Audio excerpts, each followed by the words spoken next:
All right. Well, welcome back, everyone, to another WRP Live Play TTRPG session. What is WRP? Well, that's me, Faye, Game Master and Storyteller, and Lachlan, a writer and producer. We're a couple who love sharing stories, so much so that we quit our day jobs and we created our own company. That way we could create high quality and exciting TTRPG experiences full time and share them with you. And tonight, we're playing D&D. This session features. Oh no.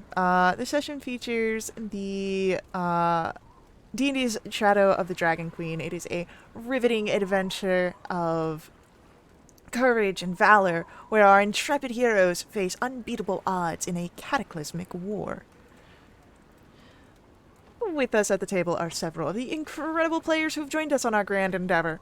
If you'd like to play alongside them, you're more than welcome to join us as well. You can ask in chat or hop over to our Discord to find out more information. Now, speaking of our awesome players, it's time for introductions. Like I said, I'm Faye, Game Master and Storyteller.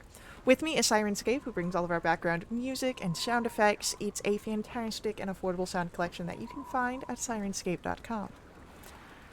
And now, let us meet our courageous, daring heroes as they stand outside the makeshift walls of this camp, deciding on their next move. And we'll begin with an introduction for Vass. Hi, I'm Caitlin. I'm playing Vass. He is a devilishly handsome tiefling bard rogue who has found himself accidentally stumbling across the multiverse. This week's fun fact about Vass is his unique scent is a mixture of salty sea air, the oaken barrels that rum is aged in, and then just a little hint of campfire smoke. I love it. Next up for our introduction, so let's learn about Hugh.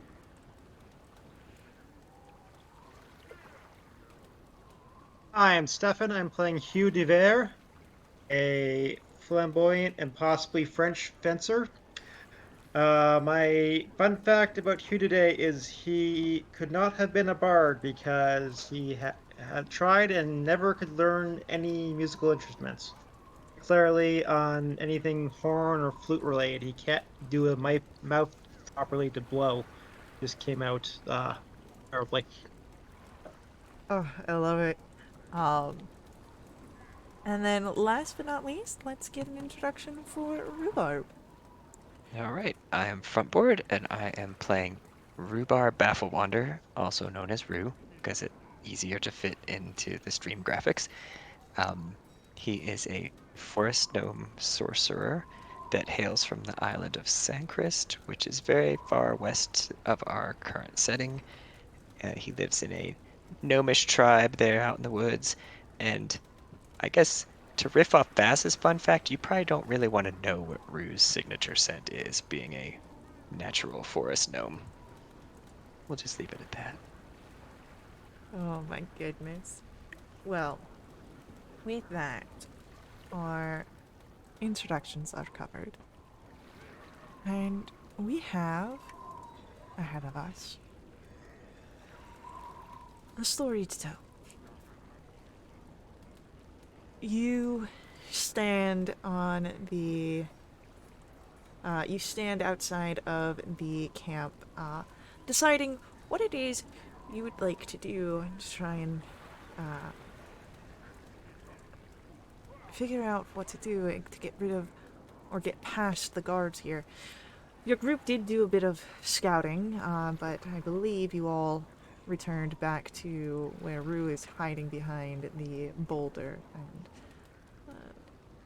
are trying to discern, having shared the information you've gathered, that the embankment is more on the northern side, especially towards the northwest, it seems. Um,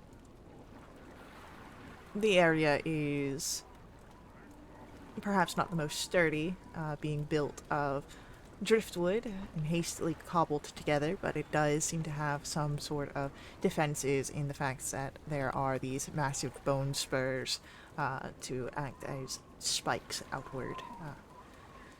And there's three draconian guards at the front door that let the patrols that wander in and out as they take those watches.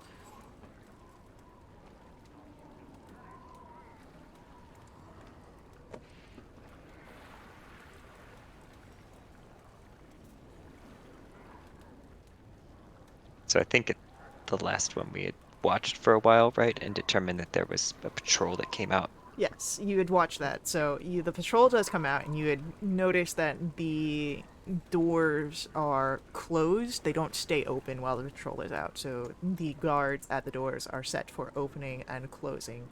Um, so you have the understanding that it seems that the doors will open for Dragon Army soldiers. So we just have to pretend we're Dragon Army soldiers and they'll just let us right in. Cool. Maybe. Easy peasy. Worked As well for we Bass were last time. sitting, let's not bring up last time. As we were watching, did we happen to get any sight of the whatever it is in the water? No, I don't believe you would have seen whatever it is in the water. You know that something's there because of the bubbles that Q had spotted during, but it's murky water. It's not quite easy to see through. Didn't see any heads poking up or anything. No.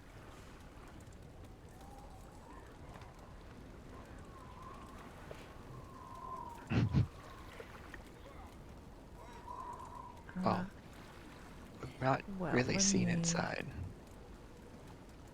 let me see something here real quick.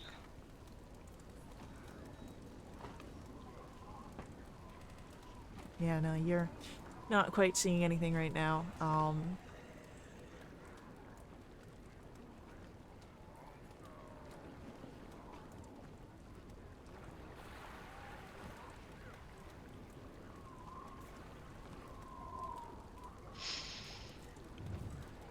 So Hugh, what about that raven thing? Do you think we Yeah, we could can use it to send a message. get a message inside Yeah. if we My maybe, concern is if we even we need a way for them to get out and just tell them to try and escape. That's probably not going to help them. If they could just do that, they probably would have already tried that. So, Yeah, but they might be able to tell us more about what's in there with them. Because we don't know yep. how many Dragon Army soldiers are in there. So they might be able to provide us a little bit more information on what to expect if we got in there, if that's what we decide to do. Okay, I can write them a message in Elvish, which I can read, apparently, as we've established.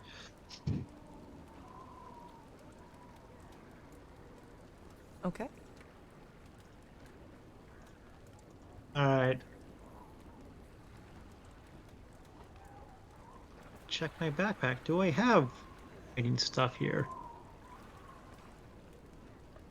oh, I thought the thing spoke as you, like the Uh, animal messenger spell. And a little messenger spell. all right. Oh yeah, you can use it to deliver a message. Yes.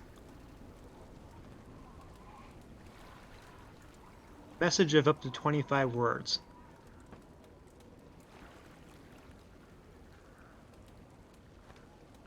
Okay. It doesn't do a return message though. Oh, It doesn't? lots of fees. Purpose. I thought animal messenger did.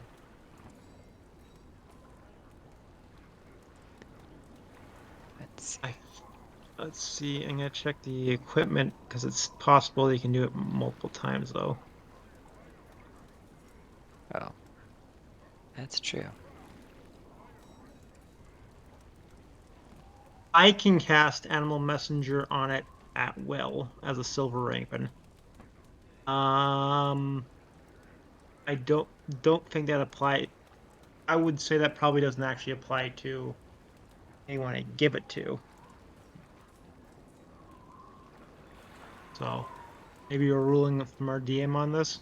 So the actual figurine, you can, with this one, when you use it to send a message, it cannot be used again until 2 days have passed. But if you've got the spell Animal Messenger, you can, of course, recreate. But no, because I'm looking at it right here, once it's been used, 2 days must pass before it can be utilized again.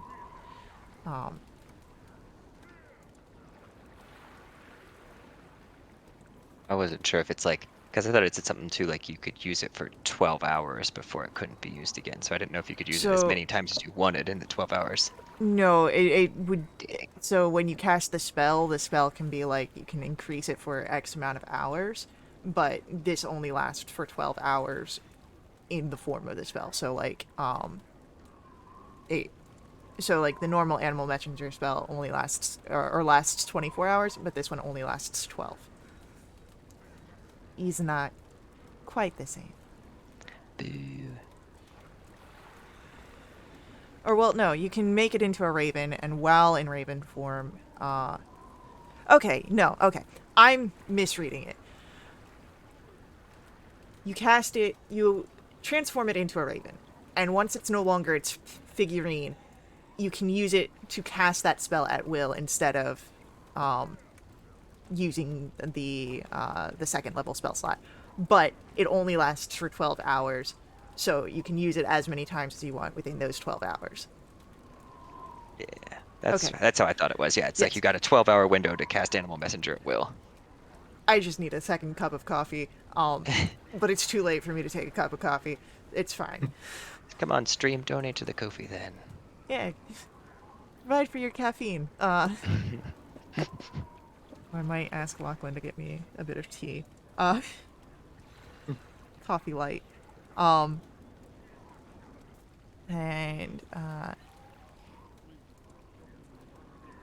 I'm assuming, or does that mean that whoever's the recipient is able to utilize to communicate back? It doesn't specifically say one way or the other. Yeah, it's not an attunement item, I don't think. No, this isn't an attunement.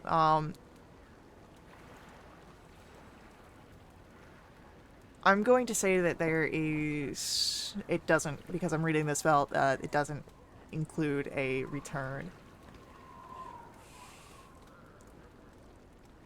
So you'd have to specify if you receive this message, signal X or something like that, and hope for the best.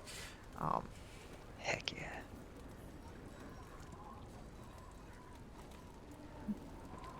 So instead, Offer maybe as we many should send them a times. message saying, if you see an opportunity to escape, if there see a commotion and you can use it to escape, take the chance, or something like that. Not sure on the wording. That sentiment.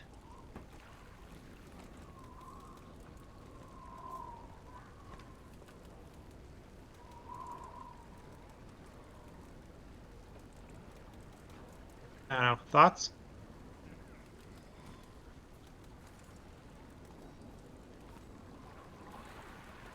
I'm wondering if we can tell them to cause something of a ruckus on their end too, to help distract or split the attention of the guards if we're trying to force our way in, maybe. Yeah, that. I mean, that's more risky for them, I guess. But yeah, that seemed probably might be a way to get us some help. They can choose not to, but if we explain what we're trying to do, Um, and they felt like helping, but maybe it's better for them to lay low and then try and Yeah, sneak out. That might be better for I them. have a concern about leading them to their deaths as a problem.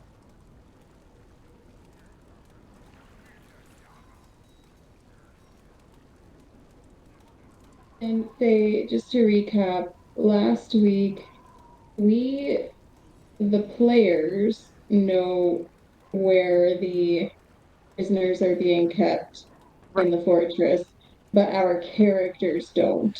Right. So if this would been like with Fog of War, you'd only had seen the outside. You wouldn't have seen any of the inside of that map. But because you're here, and I'm not that technically savvy, um, you guys get all of that. But you know what your characters would be aware of and what you would not.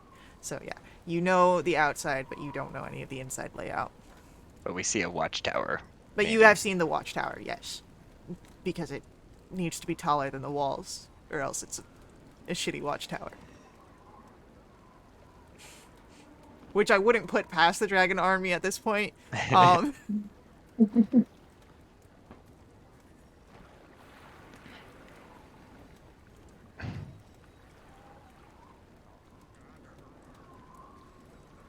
There's the embankment.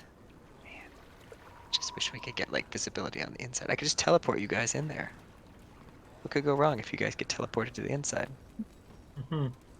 Especially if I use my disguise kit first to try and look like one of them. Then I'm just one of the guards hanging out inside. yeah, you could just be one of the guards. No, pop open a cold one. Go get some fries in the break room. Everybody loves fries. Well, maybe we need to get back to the idea of luring some out so we can attack them piecemeal.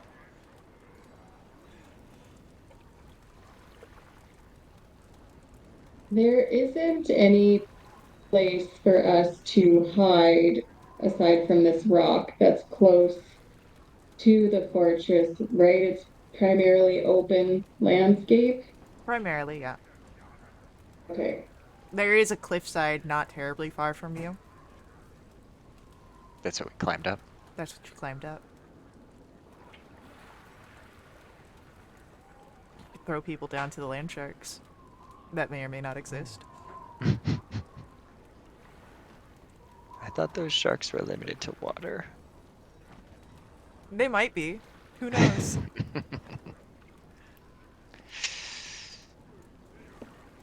Feel like we're getting hemmed in.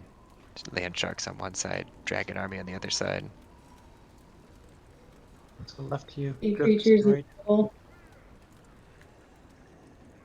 What did you say, Caitlin? I said sea creatures in the middle.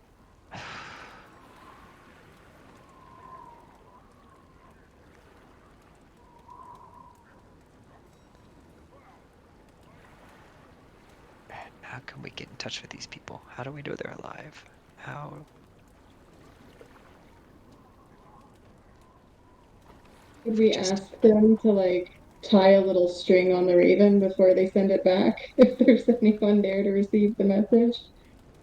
sure. Okay, try that.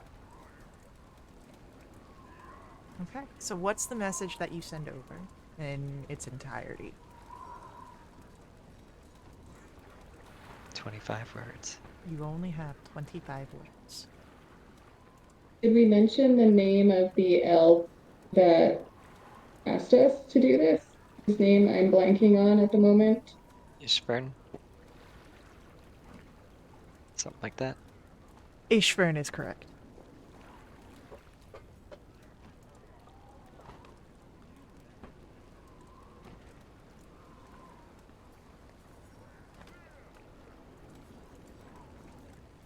Oh man, 25 words.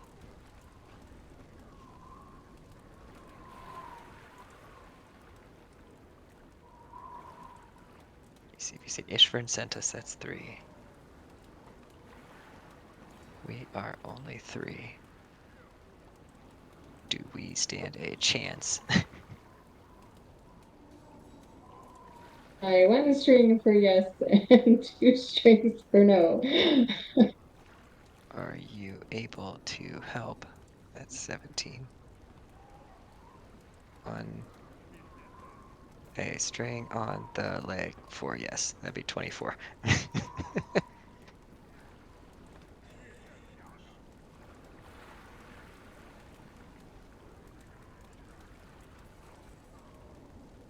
Unless you have better ideas. The raven knows to come back, right? It's not just a Yeah. one-way Yeah. trip. The Okay. raven would know to come back. Okay.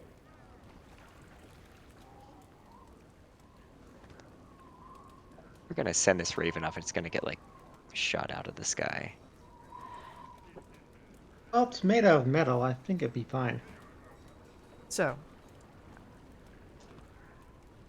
we've got a strong start with Ishrin sent us, yeah? We are only 3. I forget what the rest of my stuff was. Do we stand a chance? Are you able to help? Are you able to help? Tie string on leg for yes.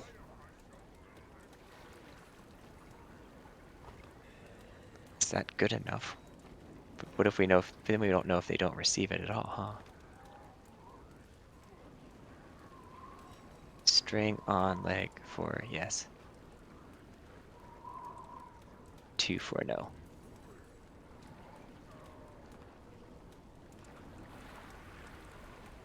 That might be 25 exactly.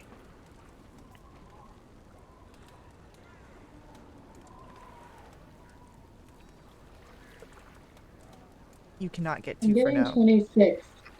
You could get 2 on 25, and then for no would be 6 and 7. I mean, you can still say you don't know. But sure, people can infer if you say tie a string on for yes, 2 for no, Yeah. but just ends up with 2, that inference. Or two string yes, one no. Or something. Yeah. Just cut out some of the middle words. They'll get the idea. So 2 string yes, 1 no. Yeah, it's important not Yeah. to have a thing like that, and in case no answer, he means it got intercepted or something, or they didn't do anything. Or there wasn't anyone alive to tie strings. All right. So, repeating this message as the bird is activated, and you have this small feathered creature fly up and across. You give the direction of the camp, uh, and I believe that you said you would have probably given blue-skinned elf as the intended target for a description. And we know their name too. I think it was. Well, We. you know a name. You don't know if they're here, but you know that they were taken here. They could still be here. You don't know for sure. And you don't know what your call looks like. You just know what the rest of the other people look like, but you do have the name of your call. Well, And it's a few moments. And when you watch, you see the creature does sort of fly over and doesn't seem to be noticed by the guards. It's just a bird. Flying bird.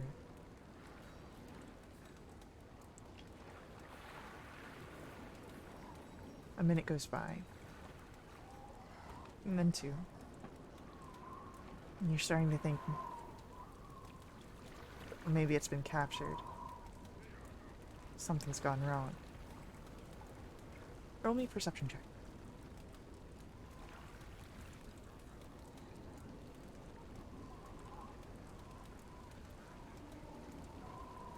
Three.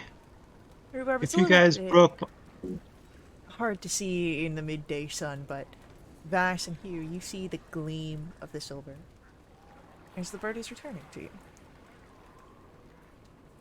And it's not string, at least not fully, that is tied to the leg of the raven. There's a scrap of paper. Even better. Scrawled on it is,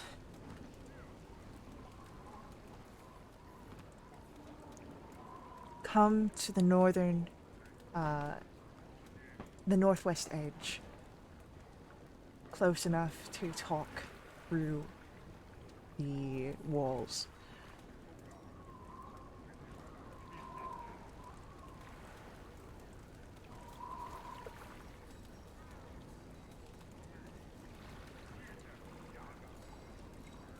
Okay. And you're all able to see that. It's written in common. It seems that they're hedging on the common being the best.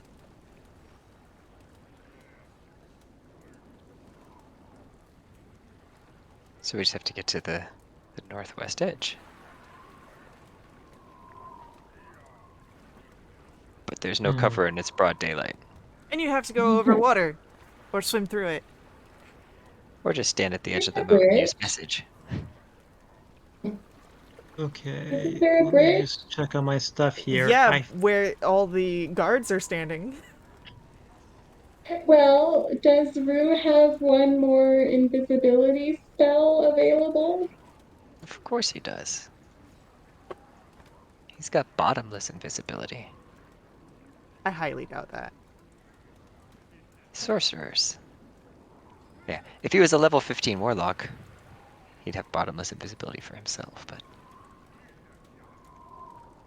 I mean, I can make 2 people invisible again. I But not have a swimming and climbing speed of 45 and can cast Pass Without Trace. How long does Pass Without Trace last for? An hour. Oh.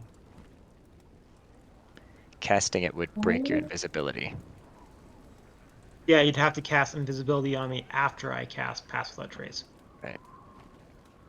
I presume I can make myself visible for you. So I don't know if it calls for it. I could try and sneak in on my lonesome on that one area if I'm the only one who can get in, do the climb and maybe even swim that stealthily. Okay. Less enthused about swimming because of the bubbles that you saw earlier. I don't think we're gonna climb the wall right now. We're just gonna talk through it. Is They that did say that they can talk through the wall, that they're close enough for that. Okay. And maybe I should just go and talk to them? Stealthed and invisible? I can send 1 person or 2. I don't know if Rue really wants to go because he doesn't really want to be close to the water after the shark incident. Surely those bubbles can't be sharks. No. no, these ones have to be dolphins for sure. 100%. For sure. Yeah, they're Yeah. smaller than sharks. But Rue is the tallest of a tribe, but he's still small. So to a dolphin, he's probably still a morsel. I mean, if they're Technically, I carnivorous swim dolphins. faster than a reef shark, so... Nice. So, who heads over? It sounds like Hugh is definitely going over, but do we have a Vars going as well? I am fairly stealthy. So if I was invisible and within use pass without trace, I think I would have a good chance of sneaking by. If Okay. if Rue was okay staying here alone again. Oh, I'm gonna be hunting for frogs and toads behind this boulder. I mean, clearly watching out for enemies and You know, the water commotion. probably has some lovely toad hunting area. We'll save that for when it's moonlight outside. You know, I can catch them better by Maybe the light of that's the what moon. the bubbles were. Yeah, maybe the bubbles are just toads. Um, It's probably best if Roo stays back too, because he has to maintain concentration on invisibility, and if for some reason something was to go south. if for some reason something was to go south. Alright, so it sounds like we've got a plan. It sounds like Hugh will be casting Pass Without a Trace, Rue will invisible both Vass and Hugh, and the two of you will set off to meet with whoever wrote this note on the northwestern edge. Marking off my spell slots. Okay. And let's hope a guard didn't write it. Twin spell, invisibility. Oh, and I can use my lunar embodiment to reduce the number of sorcery points by 1. So, Sweet. then I'm going to ask for Hugh and Vash to roll for me stealth checks. Now, normally this would be at disadvantage because you're going through the water. The water is loud. But you are invisible, so that gives you advantage, which cancels out. So this will be a normal stealth roll with a +10 from Pats. That's a 28.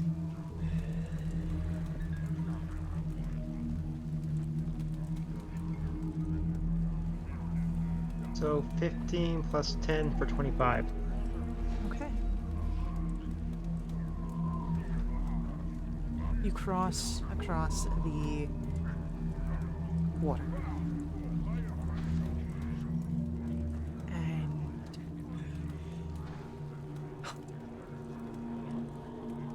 Bess, you swear you feel something brush against your leg.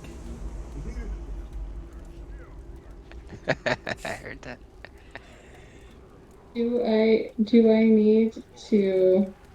No, he wouldn't yell. This is too high stakes. He would press that Just and roll say for a quick me. prayer. Yeah, just roll for me a nature or insight check here. Nature. Well, I am proficient, or I have expertise in insight, so let's make it that one. 14. 14. It probably is a fish. You don't know if it's a good fish or a bad fish, but it's a fish. But you're able to get across with no issue. And you stand on the bank of the small island here where the camp has been set up. And you hear, both of you, a whisper. Are you out there? I say yes in Elvish.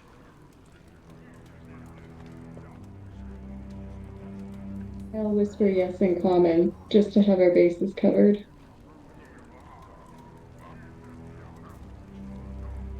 The voice will. Would you prefer Elvish or Common? I can speak both. I think Elvish is better in Kate to avoid if anyone overhears us and knowing what we're saying. The guards That's are great. away. I just have no idea what they're saying now, because it's all in Elvish.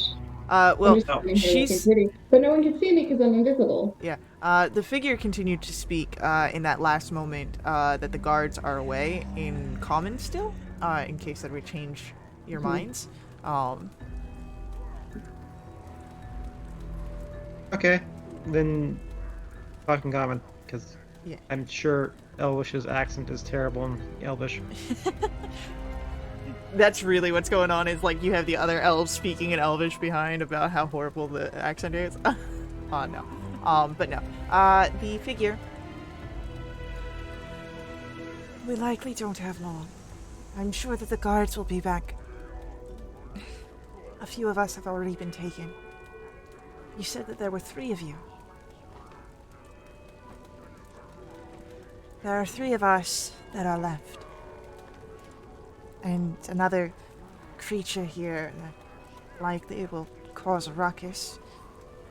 Another figure, a cancer, but she is in no condition.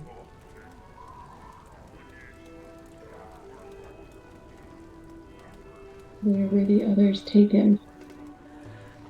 I do not know exactly what it's called, or where it's at, but it's called the Sunward Fortress. Can you get to the outside? If you can, we can cover your escape. That's better than if we have to come in and get you. We are held in cages. We are trapped.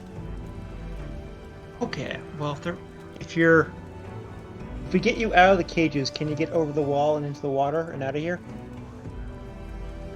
Likely. We'll be fine. As I said, there's a Kender here. She does not look well. I don't know if she'd be...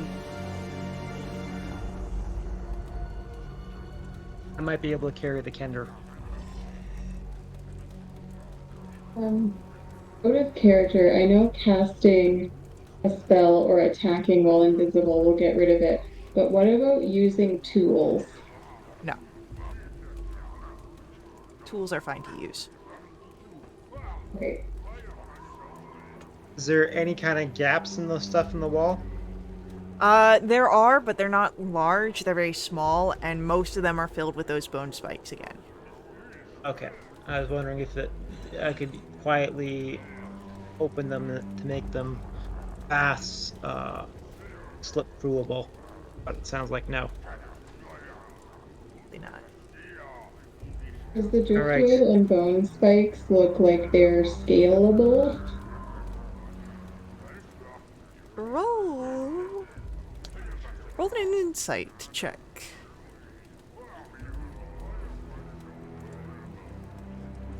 Natural 20 plus 6. So that was so funny. You said natural 20 as Hughes was coming through, and I'm like, well, it looks like it's a 2 that it chose. But no. Okay, with a natural 20, the walls do not look the most stable. You might be able to scale them up. They definitely have enough footholds to do so.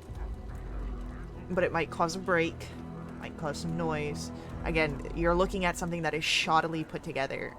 It seems more as a deterrent with the bone spikes than anything that would hold up in a fight.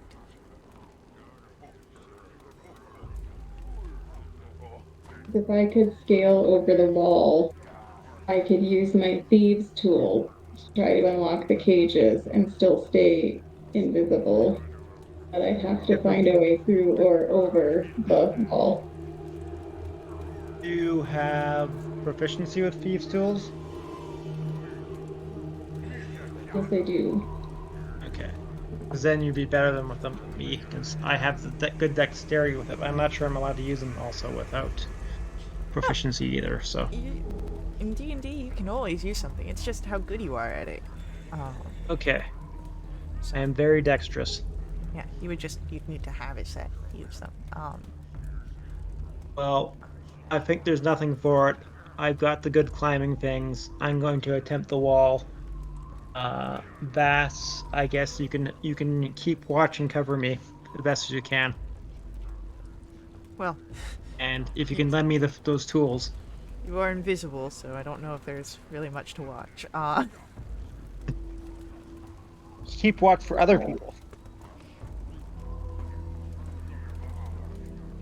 I'm just concerned about if we start trying to put weight on the wall, that things just fall noisily. If that happens, then we run away and we're worse off. No, not much worse off than we were before. Because, We won't and we know we be, have to go but for the these front. people will. They're already in cages. They can't get much worse. I guess that's true. If they're in a cage, they probably wouldn't be able to have done whatever it was to the wall that might happen. Yeah, and at worst, they guard this area more, which helps us go up the front. Um, what would a climb be? Would it be athletics or could it be acrobatics? It's typically athletics, but that's if you're having to make the climb check. Like I said, these has enough footholds, and it will just be half speed for you because you don't have a climb speed. Mhm. But I am going to ask for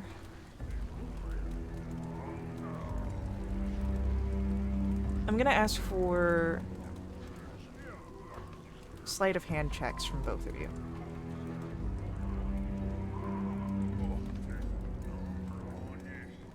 Okay. Sort of. Okay. I'm gonna burn my inspiration on that. I have none. 15. 15. So, the sleight of hand is to measure your steadiness as you move. As, again, Vash had pointed out that these aren't the most sturdy of walls. Hugh, you are able to get to the top and get over. Vax, however, as you are trying to climb up, your hand sticks a little wall, and the wall begins to flip in this section. You hear the bone slide out first as it crashes into the water, and some of the driftwood as well. You've cleared away about 5 foot of space, but the wall is down and you see guards now coming over. But you do see that the area you've cleared out leads to some sort of prison holding portion. There are cages here, and you see, of course, the 3 sea elves, one of which you were talking to. You see the tender in another cage, and then in the last cage there is that raging beast, seeming to be of a boulder or some sort of stone, massive jaw. Anyone who would like to roll, or out of Hugh and Vash, either of you would like to roll a nature or history check to see if you recognize this figure. 16. 20. You'd know that this is a boulette, and it packs a punch. Land shark. Yeah, it's a land shark. What? Glad I didn't come. So, but it definitely does not seem to be at ease in its cage and is trying to break against it. But you also would notice 3 of those chunky draconians coming over, as well as a hobgoblin to investigate. Okay, can I quickly sneak through the hole? Yes. And then can I go and hide up against the wall, like behind one of the cages, like away from the hole? Yeah, roll me a stealth check at advantage.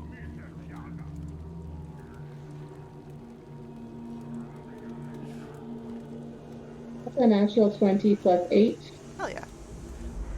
What about Hugh? What are you doing as you see this happening? I'm going flat against the wall, although quietly drawing my weapon. You still have pass too, Vass. That's a 38, right? Depending on Well, then where. mine would have been 38. Depends on the area of Vass's. True. Because if Vass is not near Rue, he cannot get the bonus. It's not Rue, it's Or my not passive Rue. life race. Hugh, sorry. That's right. within 30 He's feet. 30 feet, right? Yeah, Yeah, you'd be within 30 feet, so Then that means I got a 38. 38 and a 24. I don't even know where I am. Quiet. Invisible. Undetected. The hobgoblin just want to get a bit of victuals. And this shit keeps falling apart. And she walks over to one of the cages and slams her fist against it. I don't know how, but I know that one of yous was up to it. And you just lost any sort of private times for any of you. She turns to the others, the Draconians. But don't just stand there, start fixing it! So they start to work on getting the hole patched up. Rue, you can hear, and you saw the splash, and you can now hear that there's someone yelling, but you're a bit of a distance away, so you're not quite hearing the details of what is being said. And that's the only commotion I'm hearing, Yeah. right? And it's the only commotion you're hearing at this So point. no sounds of battle. No sounds of battle. Okay. Okay, It's while they're Yeah. fixing it, they're not having their weapons out. I'm taking it. Not these ones, no. But you still have, so it's only the Draconians that are fixing it. You still have the Hobgoblin that's overseeing this area. She's not part of that. She's taken a seat down and watched. Are their backs turned to the cage with the lead in it? The Draconians are. But the Hobgoblin is, so if you're looking at your map, there is the entrance into this area, and what looks to be chests. She's sitting on one of those chests closest to the entrance and is watching the entire scene. Okay, because my thought is I should try and release the bullet first so that it causes, all kinds of chaos and they're distracted by it while I go and unlock the other cages. You can always try. And I guess I don't have a way to whisper to Hugh either to run this idea by by him because I don't want to give away the fact that we're here. So yeah, I guess I just go over and try and quietly unlock the cage of the boulette and then get out of the way. Okay. So, then make for me a Thieves' Tools check. So 1d20 plus your dexterity and plus any proficiencies you have in the tools. So if it Okay, modifies, if it's the same as like a dexterity check that you have with proficiency, you can always roll that. Mechanically, it's the same thing. Okay. I'm just trying to figure out if I have expertise in these tools. I just want to check real quick.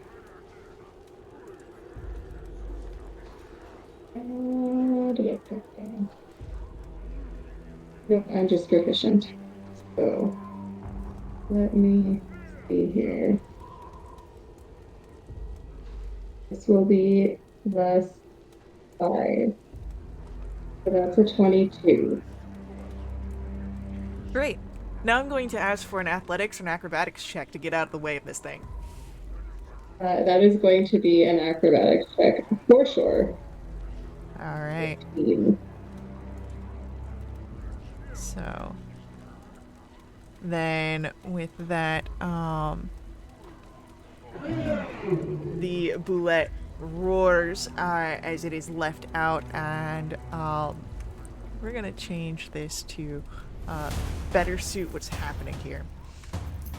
So, as you release this thing, it is immediately hostile, but it cannot see you, and especially as you move out of the way, it goes for the first thing that it can see, which is the hobgoblin who is seated there, and she goes to draw her weapon, and you idiots! Stop fixing that thing and help me! And so now the Draconians are moving off of the wall, so you still have an open space there to draw their short swords and go strike against this thing. Vass, what would you like to do? Hugh, what would you like to do? Rue, you're starting to hear combat. Okay. Oh, man. Hugh's gonna try and ambush the Draconians while the Hobgoblin is distracted. Well, okay. Just so that way you know what's going on here. No one knows of your presence here. The Hobgoblins have moved to the handle with the bullet that's raging. So if you go into the ambush, your invisibility breaks. Yes. Okay. I'm relying on myself to be a distraction after that distraction. Hope they can kill them while Vass does the stuff to get the prisoners out. Okay, sounds good. Then if you are going to be entering into the battle with your ambush, roll the attack, and then we're going to roll initiatives. Okay. Do I get advantage on the attack? The first one, because of your invisibility. Okay. And I'll also use the bonus action to use Hunter's Mark on that one I'm doing. Well, okay, so the Hunter's Mark would cancel out the invisibility because it's casting a spell, so you'd be visible before your attack roll. Oh, okay. So it's because you're invisible that you get the advantage, but if you cast the Hunter's Mark, you lose that invisibility.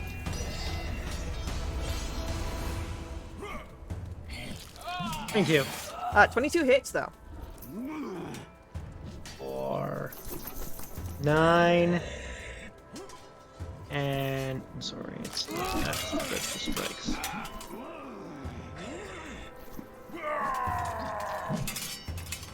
13 damage. Alright. And then... Well, I should do the roll again just in case it turned into what it was a crit. Yeah. Always crit fish. Okay, we're good. Alright, so, as you strike out, you hear the snarl of this Draconian who looks back over his shoulder. We're gonna roll initiatives here.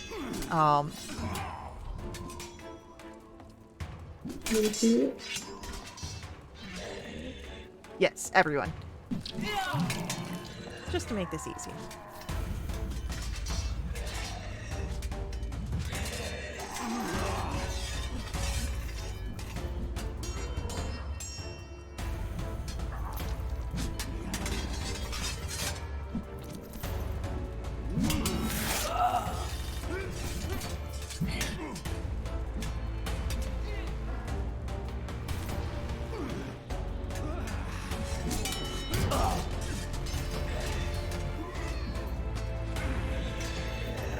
So, we've got...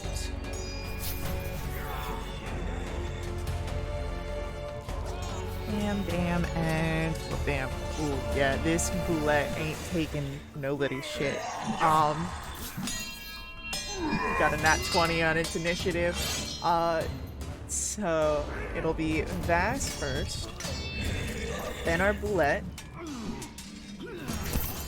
and then we've got our Hobgoblin,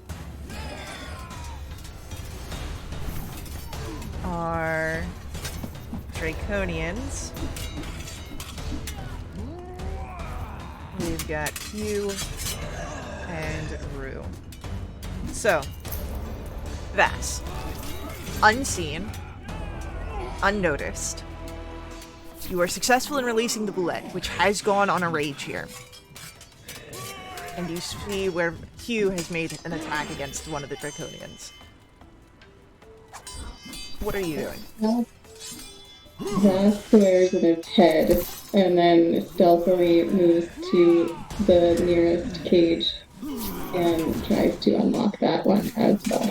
Okay. Go ahead and give me that use tools check.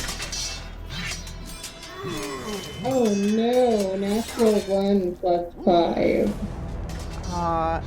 Okay. So, in natural 1, you are attempting to unlock this and just a little too aware of the fight that's happening behind your back. And unfortunately, you drop your piece tools, which means that they become visible on the ground here for a moment as you have to go and pick them up. But unfortunately, this cage remains locked on this turn. I'll pick them up as quick as I can. Okay, If I easily bonus done. action. Our Boulette is going to continue to try and tear into our Hobgoblin. Actually, you know what? It's got plenty of people around, and it's just raging. It'll attack anyone who's nearby, so we're just gonna roll for it. It's gonna actually go, instead of the Hobgoblin, it's going to go for one of the Draconians.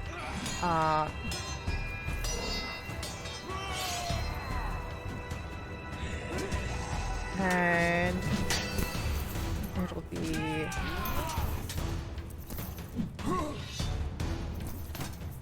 that's a natural 20 from our Boulette again.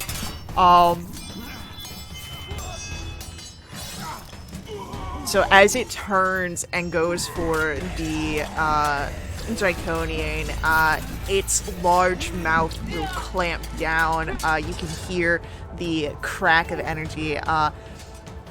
And almost immediately, this thing is releasing that gas that you all have had experience with. And I totally didn't realize we were in an ad break. So, we will come back with rolling con saves for that after our ads. Stick around with us. We'll be right back.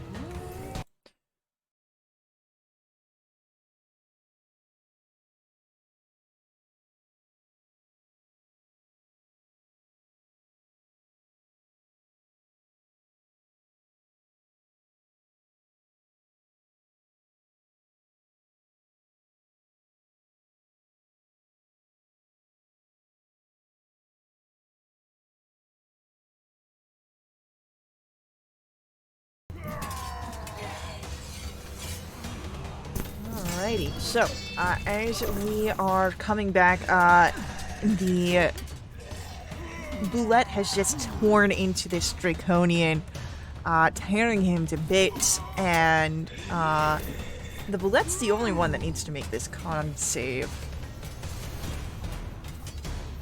And seems easily able to resist the gaseous release of the Draconian on its death.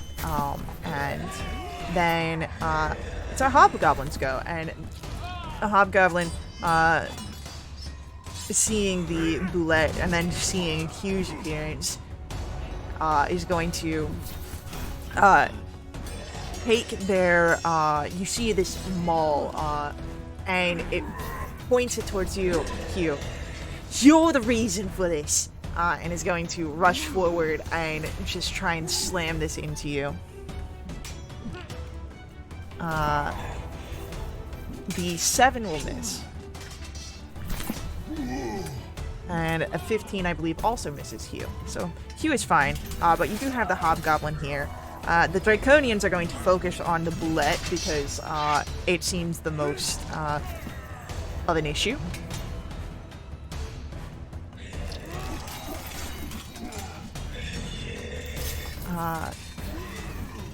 Though they seem to be struggling. Out of the flurry of swings of the short sword, only one is able to hit. And hardly seems to scratch the Boulette's armored hide. As Hugh, it is now your turn. What would you like to do? I'm sorry. You've got the Hobgoblin paying attention to you. The Draconians are focusing on the Boulette.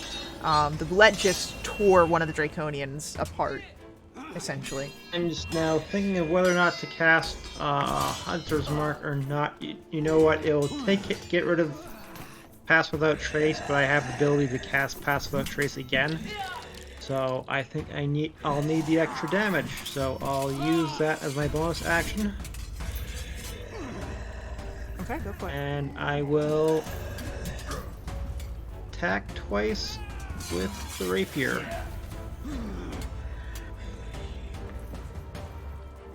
So first time we got a 15. A 15 does not hit our Hobgoblin. And well, it fails also. Is there anything else from you? Nope, used up my action and bonus action, so I'm done. Rhubarb, you can hear that there is a commotion, and it's quite some distance away. Does it look like... Can I see the guards at the front door? Are they still at their post? They're looking a little worried, based on what they can hear. So they're turning, and perhaps waiting for,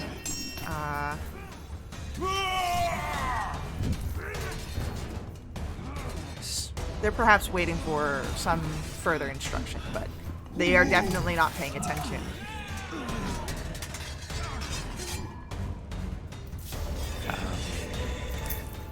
So far, when I have to try and get around. There's a guard tower too. Is there anyone on top of the tower that I can Yes. see? That they're probably looking towards this action as well, aren't they? I hope. Yes.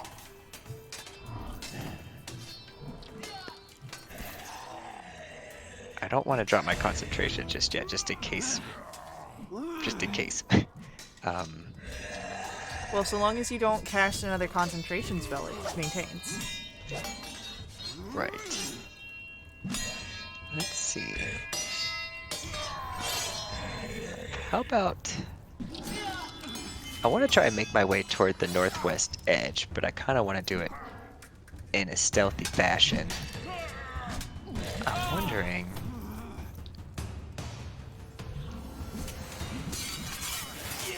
I kind of want to cast Minor Illusion to make like a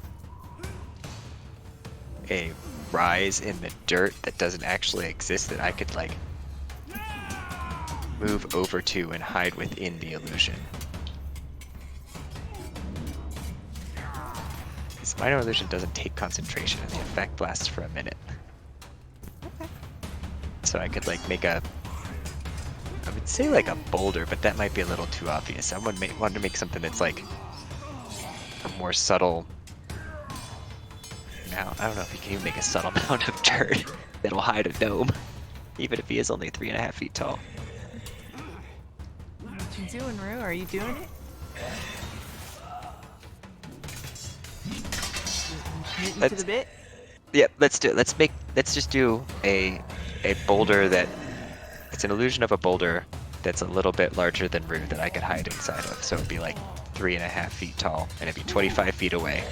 Okay. And I won't use my that's my action to do that, so I can't dash. So then I use my movement to walk over to that stealthily if possible. I don't know if stealthing is Stealthing would be another action. that's an action.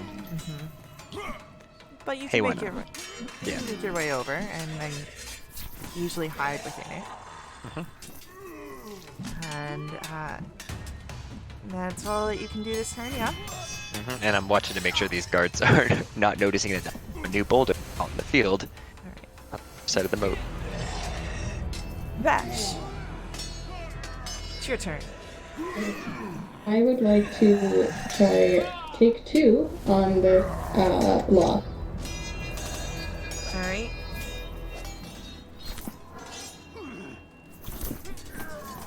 So that's gonna be a 23. Alright, you open this and release 2 of the 3 sea elves. Okay, so How many locked cages are left? One or two? 2 more. One has 1 elf, and the other has the rough-looking Kender. Okay. The sea elves, I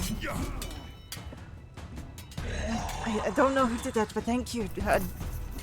It's the plan to fight or to run.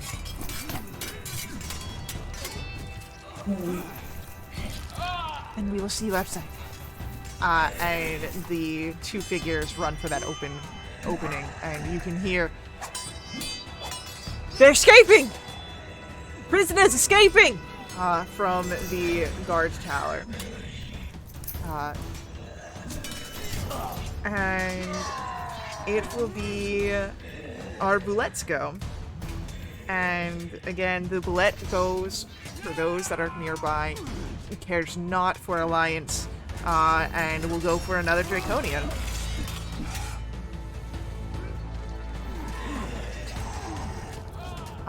And tears into this guy as well. I don't think it'll be as vicious. Oh no, that's a really good roll. Yeah, so immediately again, this creature is going for a just a feral, massive bite, and as it strikes down, this Draconian once more begins to release that gaseous nature. It seems that whatever the bullet is doing, it is packing a massive punch. Probably don't want to get caught in a tussle with this thing.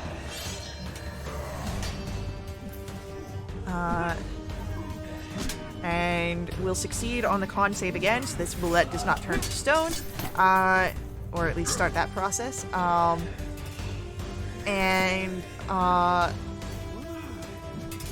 mean, I didn't want to say it, but the first damage was like 68 points of damage that was done against the creatures. Sweet. So, that was on the crit. But yeah, it's then our hobgoblins go. 2 more swings at you, Hugh, trying to handle you before going after the escaping prisoners. The first will miss with a 13. The second attack misses even worse with a 9, so you're fine. It seems only one of my enemies can hit, and it's the bullet that hates everybody. The Draconians are going to, again, we only have 1 left, continue to try and handle the bullet situation.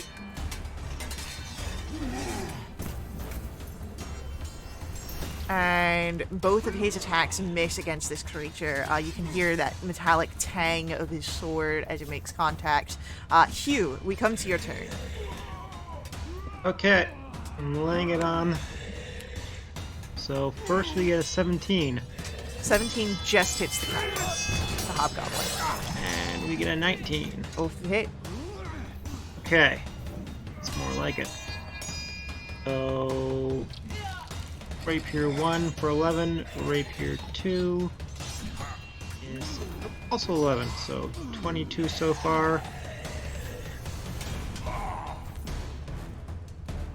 And 1 Dreadful Strikes adds 4, so we're at 26. Yep.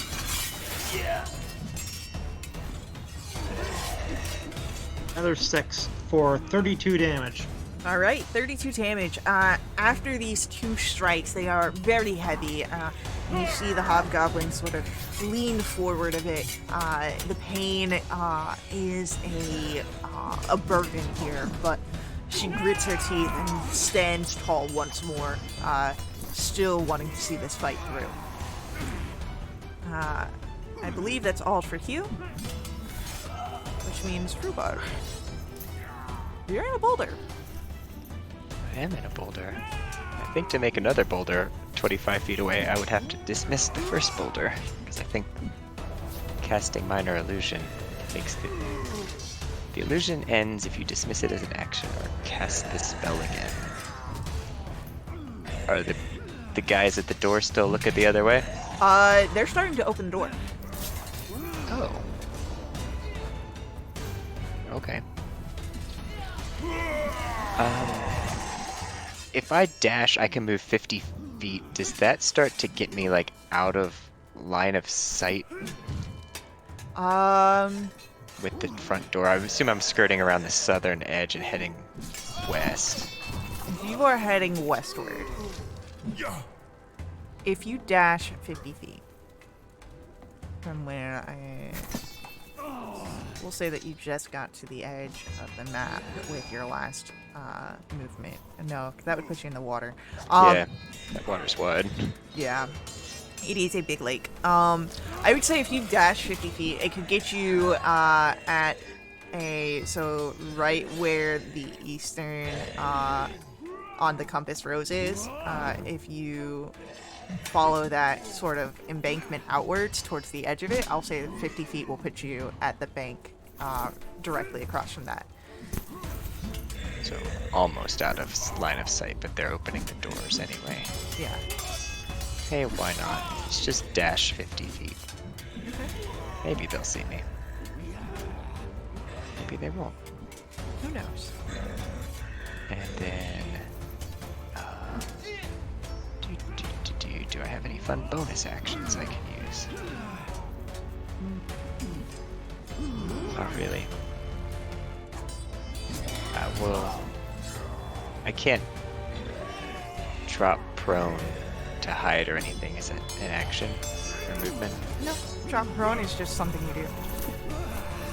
Okay. Yeah, let's try and drop prone to see if that helps Okay, so me be less visible. you run and then drop prone at the end of your sprint and keep a lookabout. As Vass becomes your turn, you have 2 more gates. You hear the footsteps of the camp starting to get into motion here, either to perhaps assess this situation, maybe go hunt down the escaping prisoners, who knows, but what are you doing? I'm gonna move on over to that next page and try and unlock it. Alright, let's get that beef stools check.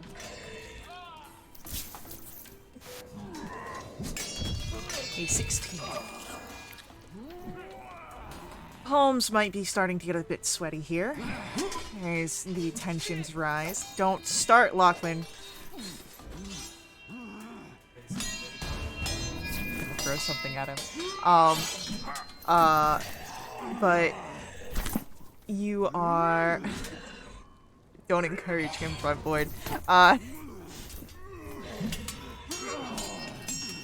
no, we're all ganging up against you, Faith. Don't do this. I'll take away your inspiration points. Can Lachlan give us inspiration too? Or is it just a DM thing? No, I won't take away your inspiration points after I've already awarded them. I'm not that mean. But I'll threaten it. She'll just attack you with the bullet instead. What's the worst that could happen? Yeah, what's the worst that can happen? Just crits Once again. it runs out of chew toys, it turns on the party. Vass, you are able to, even with these tensions here, unlock this door, freeing the next of the elf. And seeing that the others have run out, he too is going to take and disappear beyond that opening, leaving just one figure left, the Panther in the bat shape. It is now our Bullet, who is continuing to fight any that just are nearby. Which means that this time, he's gonna go for the Hobgoblin.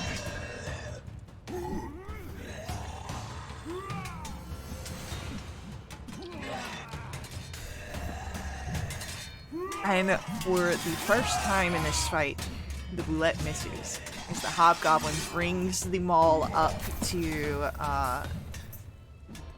protect herself from its teeth. And then is going to swing the maul down, attempting to hit the Bullet once, and then on the second strike, attempt to hit Hugh. The first attack misses. And the second attack misses. So both of you remain unstruck by the creature's weaponry, and we've got a single Draconian left. Still focusing on the bullet, 'cause that's terrifying. Will hit the bullet. Just barely. It does a bit of damage, but then we'll call out towards the others. Through the opening! That's where they went! And, again, there are more, Dragon Army officers and, soldiers that are mobilizing here to head outwards, and... Q, it's your turn. Okay, I'm gonna hope I can finish off this hobgoblin.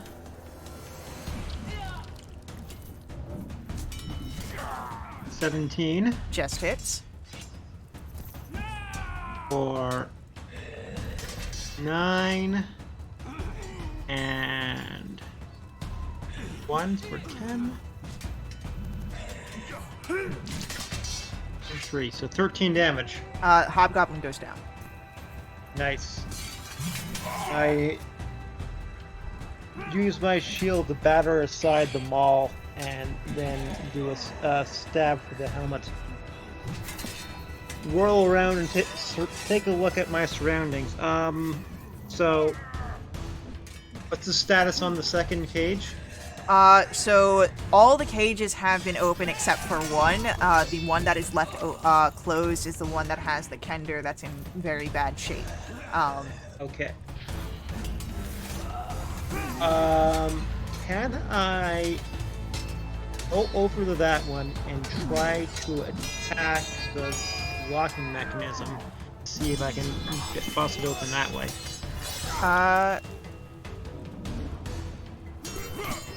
Make an attack roll.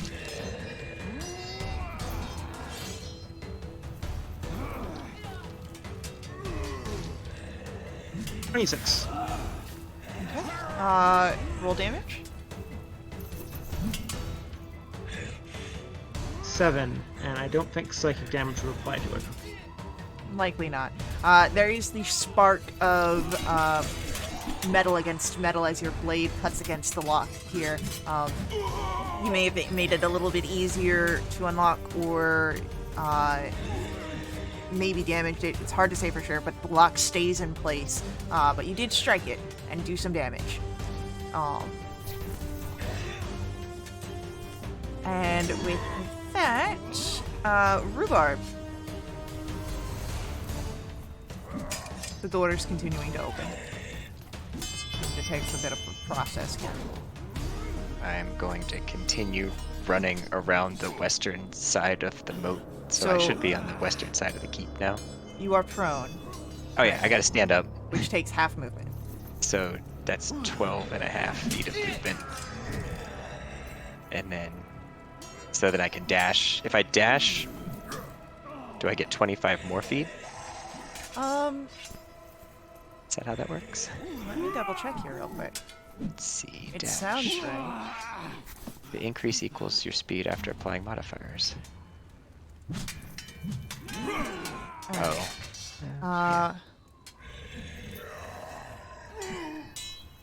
So, then yeah, okay, so it's half movement for getting up, and if you dash, because you have half movement, you can only move an extra, so your total then would end up at 25 movement that you can move this round. Okay. Yeah. Let's keep dashing around the western side of this keep. Okay.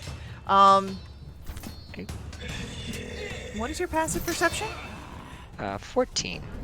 14. As you start to dash, there is movement in the water you see. Okay. I'm hoping. Is it? How many creatures am I able to count? No, it's murky water. You just know that there's movement. Okay, that makes me a little nervous. I'm good at that. Yeah, I'm keeping my eye on that movement in case it's some sort of shark-like creature. Yeah. Who would want a shark out here, right? Got my eyes on the moat and eyes on the wall, and I've got my eyes on the watchtower and everything. I've got more eyes like a spider. Alright. Pass. Vass, it is your turn. And where Vath knows a spider was mentioned, and he shivers a little bit. So can I move over to this last cage and take a look at the lock to see if I think I can open it? I mean, the lock is still in place. It does look to be a little slashed. But a deep inspection would take an action. Alright, I'm just gonna go for it then.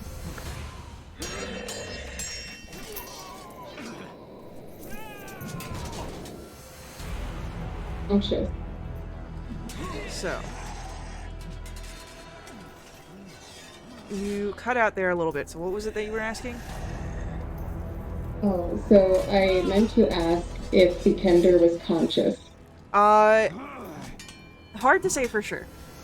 Definitely looks alive. Doesn't look dead. And with a 19, it's a little more difficult. But you do open the lock. And you are able to...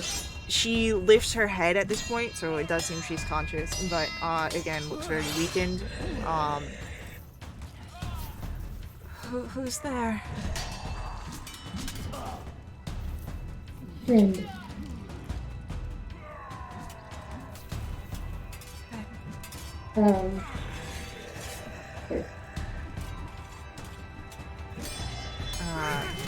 She's doesn't seem to be getting up. Perhaps maybe too weakened to do so. Do I have a bonus action? You do.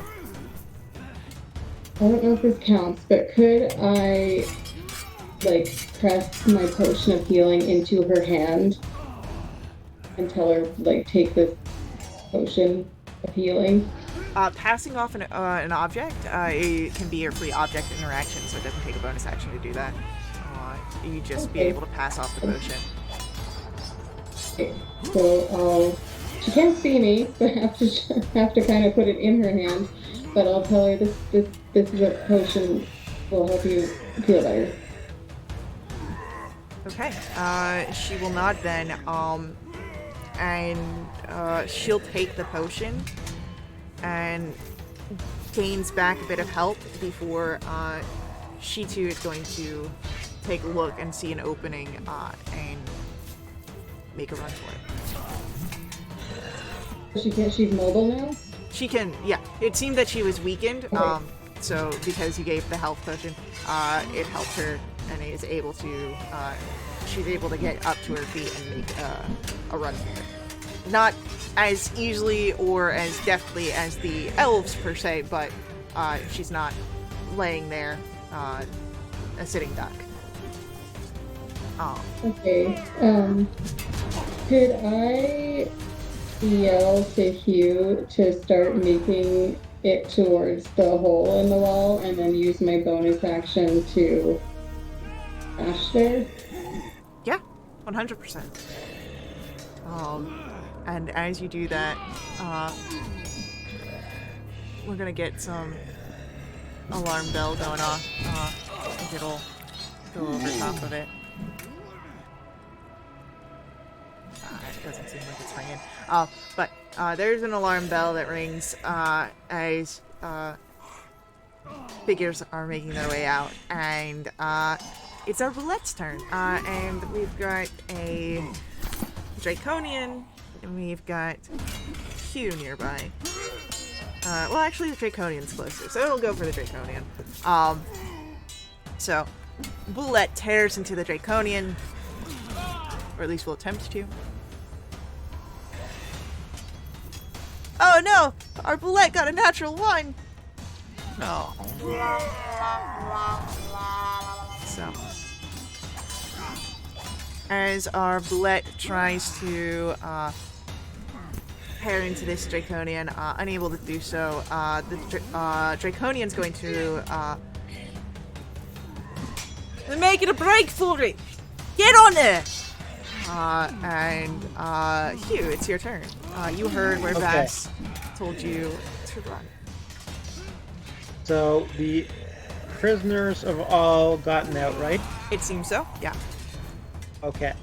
So Hugh is going to take a run to the gap, Yeah. and when he hits the water's edge, he's going to make a heroic swan dive in the water and start swimming to the next door. Okay, Hugh. Can you make for me, as you do this, an athletics or an acrobatics check?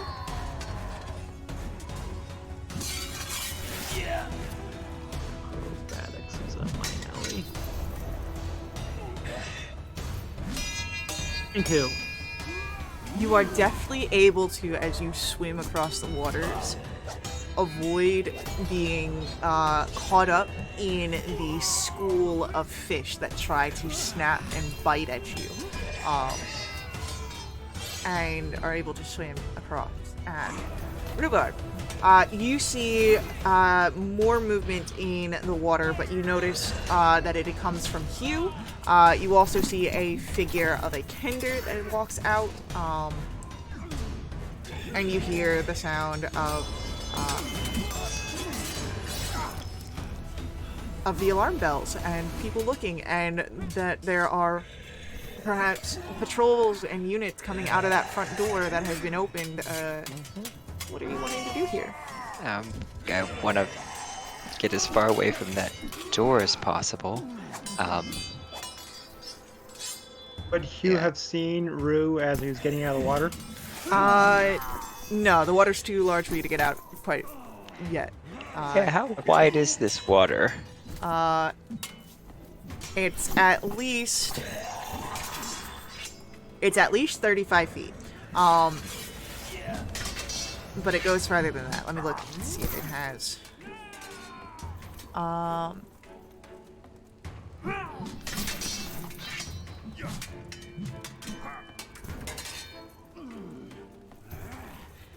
It is.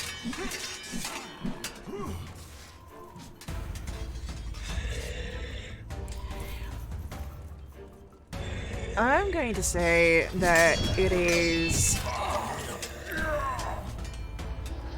probably maybe like 60 or so feet on one side.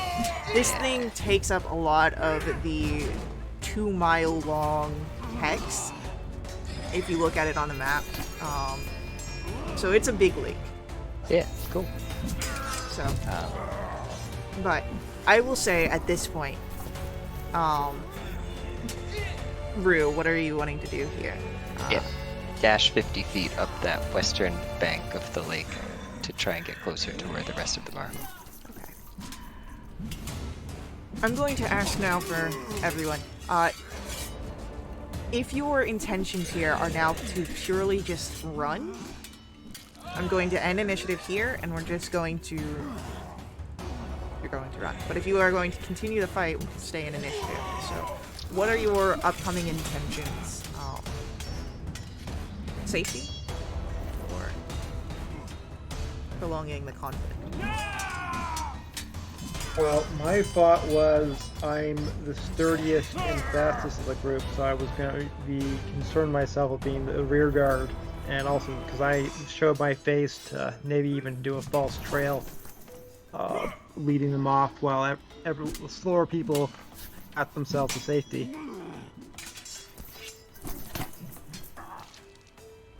Did we get a sense for how many more baddies were about the pandemonium? You knew that there was likely about a few dozen other figures inside the camp, which are probably now spurred into action. You can look over and see where you have a group of about 8 soldiers trying to find the prisoners who have continued to run. The elves are running, and shortly behind is the Kender. Who's just a smaller Did they go through the water also? Yes. So the elves have swimming speed, and so they're fine, but the Kender swam. and is moving. But because we're in a sort of weird, not quite initiative thing right now. But the guards do not go through the water. They're going over the bridge, which means they're going to have to move and run around. So you'll have time here if you just swim through the water to make a break for it and get a bit of time for yourselves.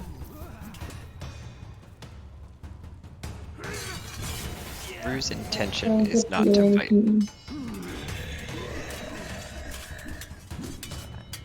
Sorry, Caitlin. Right. Getting gone sounds appealing to me.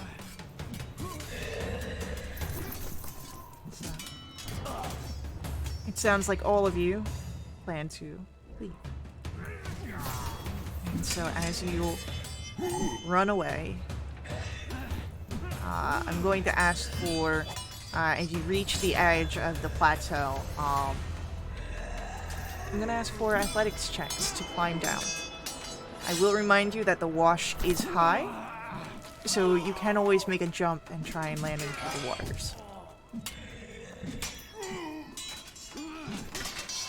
I got a 15. Oh, that. Just run and jump. I can make us all feather fall as long as you can jump far enough. You can always feather fall, yeah. I didn't have to jump because I fell. Yeah. So maybe a little less graceful, and Rue, it's really putting you on the edge, but how many people can... But no one knows I fell. I'd say by the time that you're reaching the edge, you're running right at the end. Unless, Rue, you would have canceled your earlier, when you started running. Would you have canceled concentration? The invisibility. If we all were like meeting up. Well, I mean, it's not an easy, like, hey, I'm here. But you would have heard Vass yelling, so you can assume that Vass is out this way. Yeah, if Vass is here, I would cancel the concentration. He doesn't need to be invisible running across the plateau. Yeah, and we'll put you across the plateau, visible, tensions ending. Featherfall is 5 falling creatures, by the way. Featherfall is 5 falling. So I assume that would be at least the 3 of us if we're jumping. The 3 of Or you, falling. you do have the Kender, who is a little bit healed up thanks to Vass, but still probably is worse. And then you have 3 of the Sea Elves who are trusting their instincts. You can see as they rush forward, they go into like a full dive for the waters below. Well, diving is just falling with style, but yeah. Let's So- cast it on the Kender, too, and not the elves. Alright. So, as you all make your way safely into the waters below,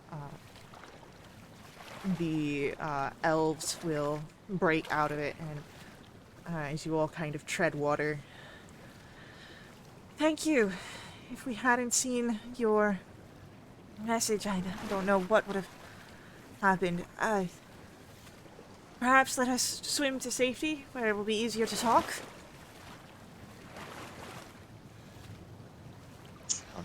Sounds good. Can you help us? Sure. If anyone, Not a strong swimmer. yeah, if anyone does not have a swim speed, you get a elven buddy who is able to swim with you. And why don't we roll perception or survival to find a suitable space? Good at both of those. 23. 10. 22. Okay. So with you and Vash, you're able to point out an area where the waters have a sort of... it's not quite the banks of the bottom when the wash is low, but there's an area that is dry and does not seem to have any sort of spiders or sharks or land sharks like bullets. And pull yourselves up. You're all soaking wet, but you're all alive.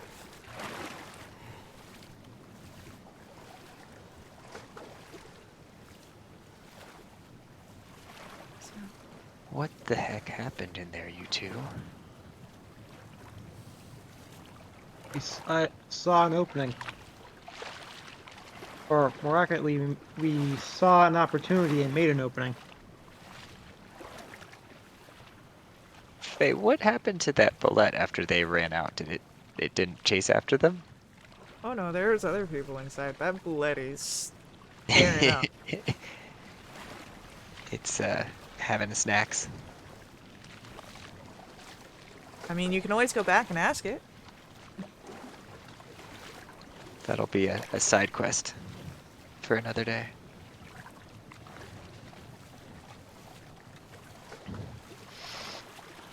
Well, I'm just glad that you two are okay. And it looks like you got some friends here. Hmm. I couldn't let them leave him behind.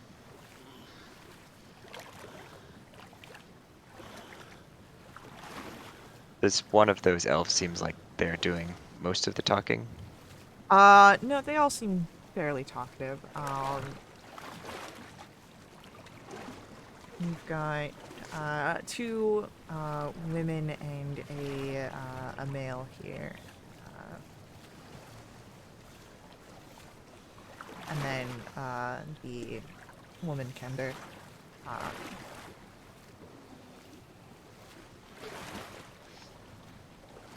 So your note said that your others were taken to the Sunward Fortress.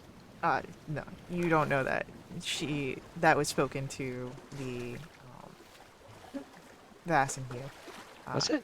Mm-hmm. I Okay, think I never would mind. relate I don't know that that. to Vastin here, though. I mean, you haven't really had the time yet. Yeah. This was, Okay. yeah, Yeah. it was battle. So you had the talk where you learned more about what was going on inside than the battle, and then you have the run, and now you're able to everyone's together, and they're thanking you for, of course, finding them and getting them out of there. What's the name of the leader? I will find it.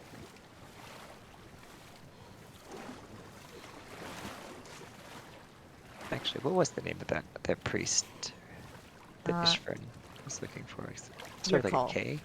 Your call. Rue would ask, is one of you your call? One of the women shakes her head. No.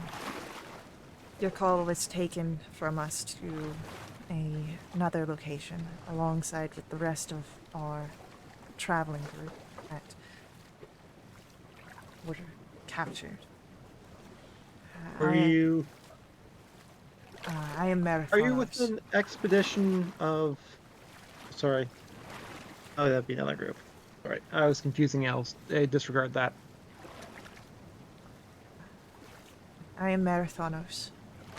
My companions, Emian, Ilea.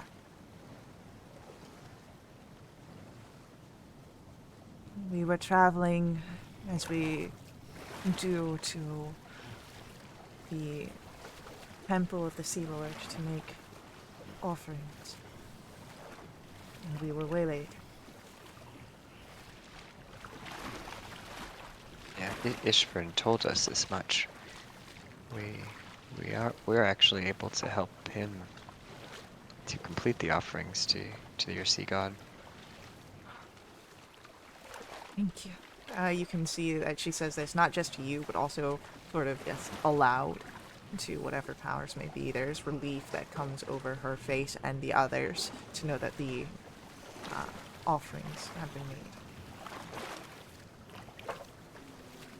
Yes, it was after that he came to ask us another favor to come find you, and so we did. I'm just glad that we found at least most of you whole, and we're able to get you out.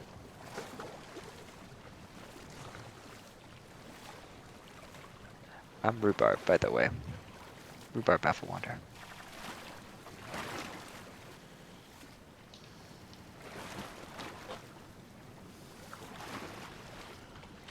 Well, if we're doing introductions, the name's Kenna, and that comes from the Kender. It's the first thing she said, aside from when you freed her, that.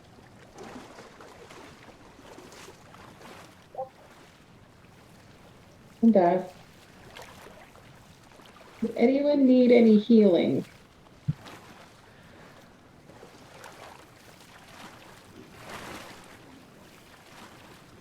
I wouldn't go so far as to say is that I need it. But if you've got more, I'll take it. Got a long way back to get home. How rough does the Kender look? Uh, Definitely roughed up. Not on death's door as she was before.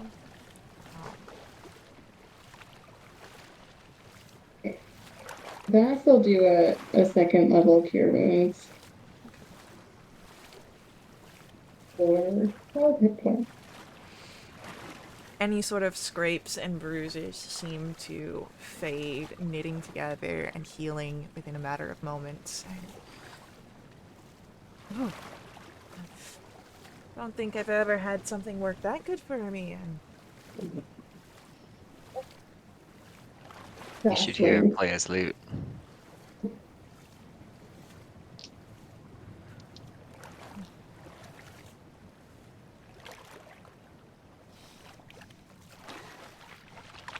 So the four of you weren't all traveling together then? no, I come from Heart's Hollow, further into the wastelands. I was scavenging and got caught unaware. Heart's Hollow in the Wastelands. It's not on your map. And how did you know I was looking at my map? Well, it's like I know my players.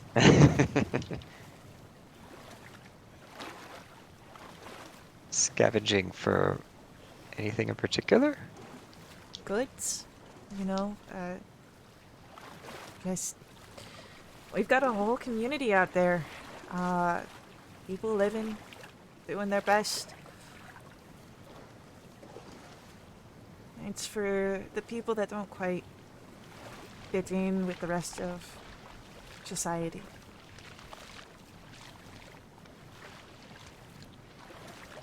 Understood.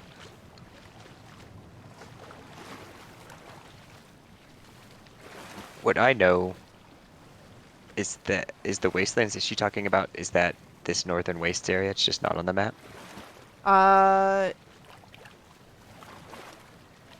It's likely speaking of the wastelands that you're in. She speaks of it with a sort of commonality. So she's probably referring to the region itself. And I mean, she seems knowledgeable of the area. I mean, if you asked, I might even point a direction for you on your map. That's kind of where I was going with some of that, yeah. I just wanted to make sure that it was like this area and not like just somewhere forever off. But if she was scavenging alone, then I imagine she isn't too horribly far from... I mean, you don't know. She was captured. True. Got a bunch of elves out of water and now a Kender from the middle of nowhere, all pulled together in the same spot. Yeah.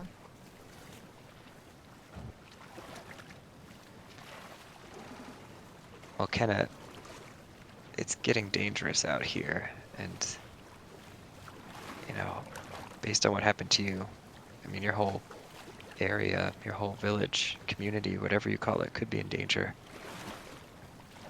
And it probably is best to get back and warn them. But is it far from here? Is it someplace we can help you get to?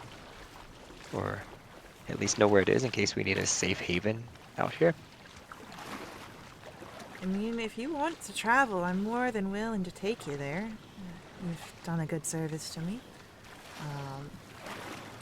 And I just sent you guys a note of where you're at on the map here. And let's get But if you want it just on your map, do you have anything that I could write with? Well, I looked and I didn't, so.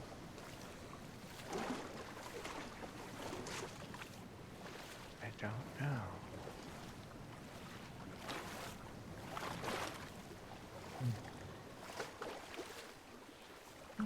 I have the implements in my disguise kit.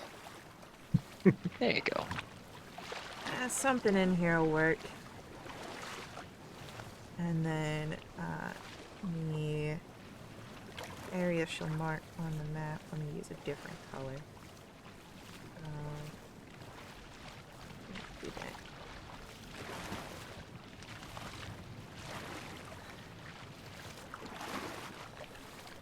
Hearts Hollow. It'd be about not even a full day's journey from. No, it'd probably be about a full day's journey from where you're at, 'cause you just got out of the area of where the camp is. So, maybe not a journey you finish this day, but if you start, you may be able to find somewhere to camp for this evening and finish the journey out. Arrive middle of the day, early evening next if you head that direction. That seems like a good idea. It's kind of the opposite direction of the spires. We do have the Sunward Fortress. That is another opportunity, but that is in the opposite direction, and it is a further journey. Has someone told us where that is? Yes, the Sunward Fortress was one of the areas that Dalamar had asked about. Right, is that the Spires of Dawn? Yeah, so near the Spires of Dawn. It's got the little sun rays on it.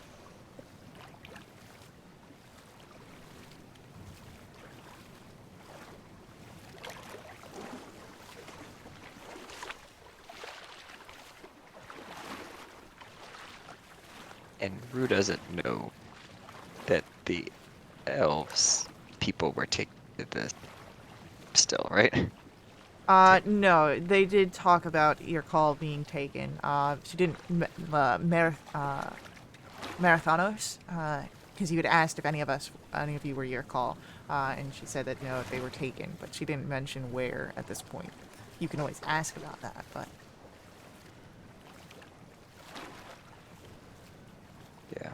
I guess, yeah, Rue would turn to the elves. And your people, you said they were taken. Do you have yes. any idea where? Yes and no. As we told your friends, we have a name but no location. They were taken to a place called the Sunward Fortress. Well, I believe we have a location for that name. That's what Dalamar said to us.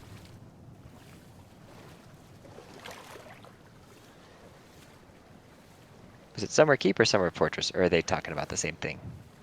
The Sunward Fortress. You only heard the Sunward Fortress. Okay.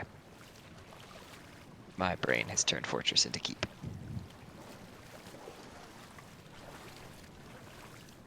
Rue would, I guess we have the map out. Rue would point on the map and say, it's here, and point to the location of it.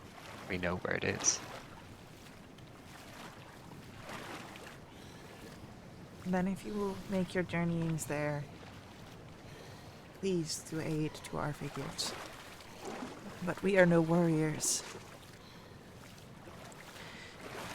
You said that the offering has been made, and it will be time for us to return. It is safer for us in the waters to get back to Thoradin Bay.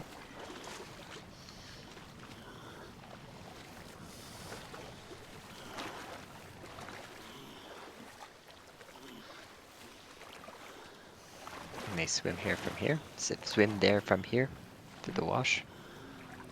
It will be difficult. It is not one of the known channels that are reliable. But as long as there is water, we can swim. And as long as there is land, we can walk.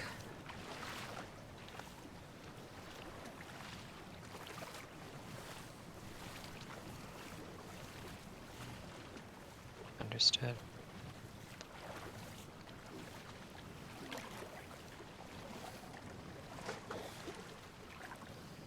Well, Hugh and Vass, we've got a couple options here. We can head towards the keep, or we can escort Kenna back to home. Hmm. Above I think table, we should. Kenna didn't ask for us to escort, right? Rue's just kind of volunteering. Well, Yeah. Kenna did say she'd be able to take you to the area. So she kind of invited you guys to travel together. Mm-hmm.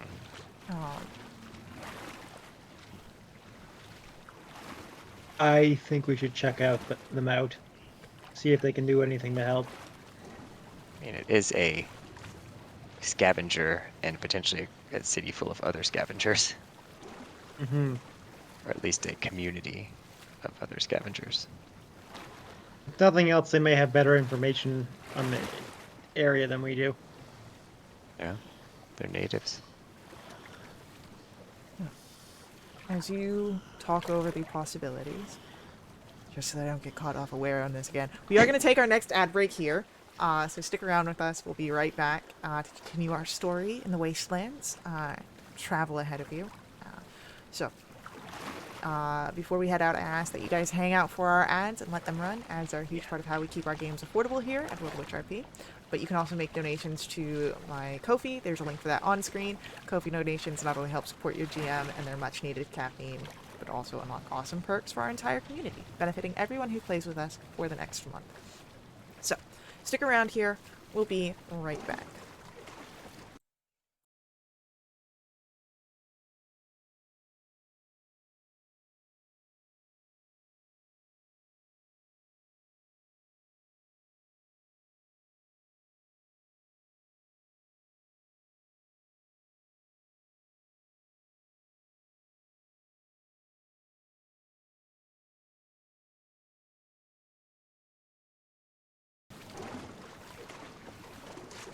Alright, we are back. And as we join back, you have a heading for a new location and a adventuring party member in the form of Kenna. You also have the three elves that are likely about to make their partings. This thing will return home to Thoradindag.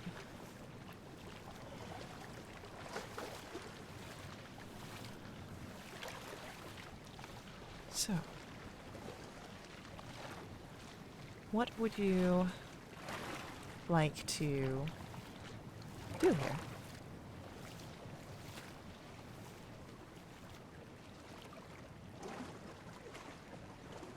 Do you try and find a place to rest nearby? Do you wish to cover a bit more ground? And What time of I day? think it might be a good idea to rest. it is afternoon, because you had climbed up the mesa in the morning, so you arrived there late morning. You spent a our few hours watch, so it is mid-afternoon currently after your escape attempt. Evening is well on its way. It might be nice to put a little bit more distance between us and that fortress, because I'm sure some of them are out looking for where the escaped captives and their um, rescuers went. I agree with Vass. Okay, I think we made quite a bit of distance, but We should be good. If it'd be more comfortable, then go ahead.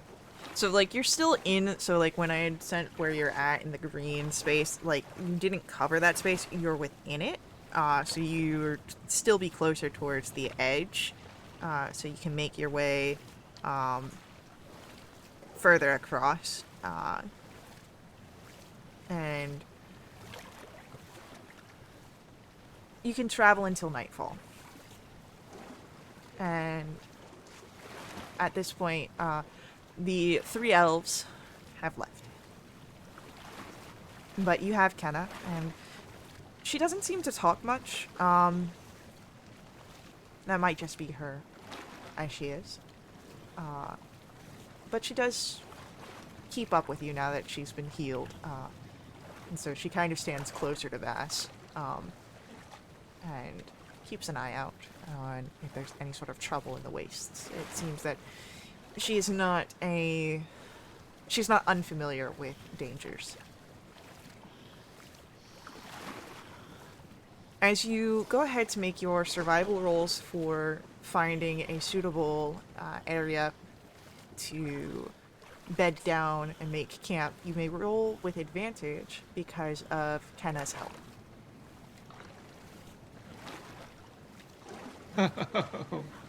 Advantage useful there.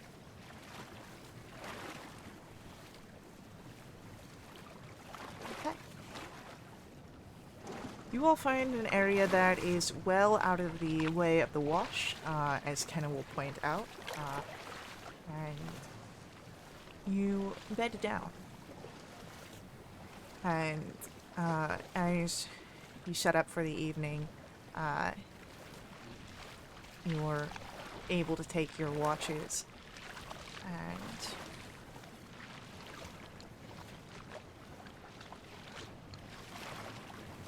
you have Hugh taking the first watch as evening begins to fall.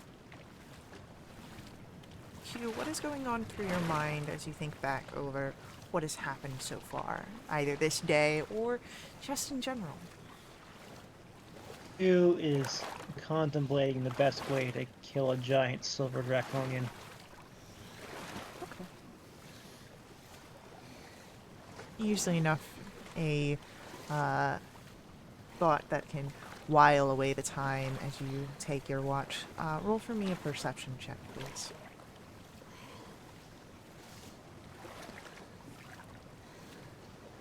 $22. Okay. 22. Then you notice there's no threats this evening, but you do notice that the wash begins to draw back, begins to lessen, and does so throughout the hours of your watch. Hugh. It is time for your watch. When you awake, you see that more of the water has receded than when you had gone to bed. And go ahead, make for me a perception check. Hugh or Rue? Rue, sorry. I Okay, did it. remembering. Yeah, I did it first to Hugh about the Pass Without a Trace. Now I'm doing it to Rue about your perception. It's fine. It's fine. Sorry, what was the perception check?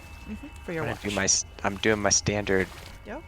Ruby Okay. Frog Bless perception. Boink.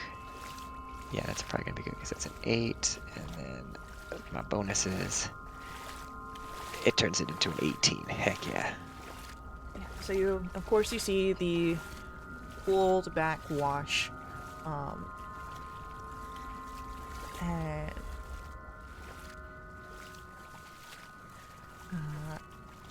your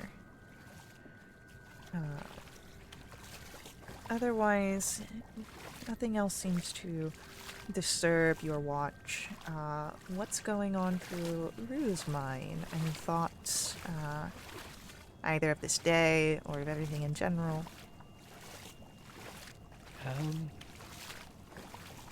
think it's been interesting to meet more wanderers and travelers and cast-off cultures, and just getting worried about them being disrupted, of course, makes him think back to home and hoping that they are not disrupted there.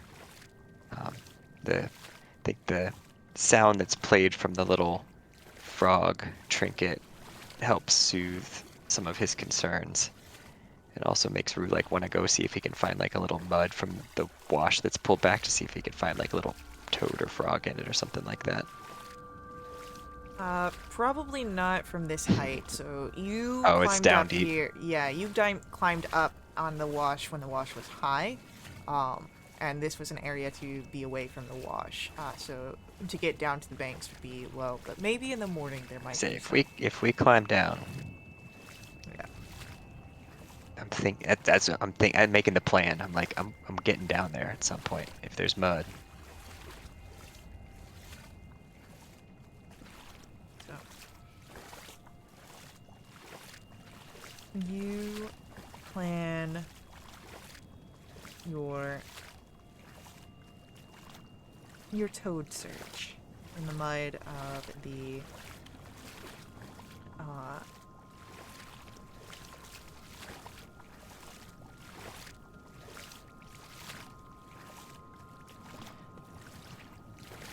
the wash here in the middle of the evening. Oh, look at the kitty. Sorry, I got distracted. And eventually your planning must come to an end and you must continue your rest. And when you do so, Vass, you are woken up by Rube. But you would notice that Hannah gets up about this time as well. And looks over to you. You mind if I take a watch with you? Go right ahead. I'm not very perceptive. Maybe I should take this watch with you.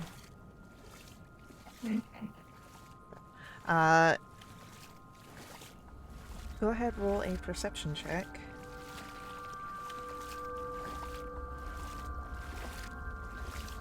I'll roll this time, a 19. Nice.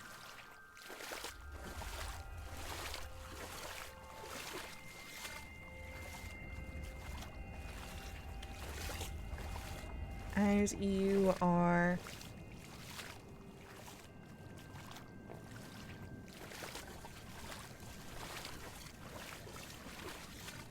looking out as the morning is on the horizon.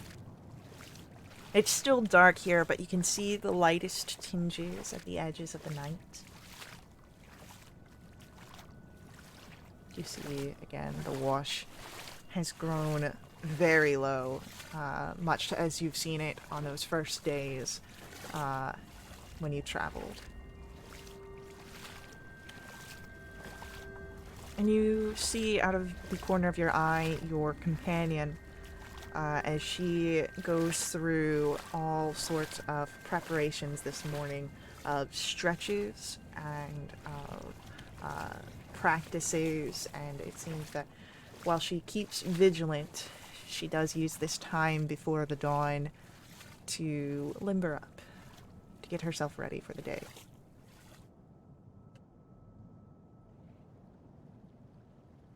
Vass is gonna check out the far gap pieces that he definitely laid out to dry before he went to sleep. To see how they're doing. They seem to be doing good. Just like you had done before, you're able to put them back together. Doesn't seem to have any sort of damages that are worrisome. Just the normal bits of water. And as you're doing that, Hannah will look over. So you some sort of inventor or something? No, but I know one. Yeah, there's a few of them out in the hollow, so.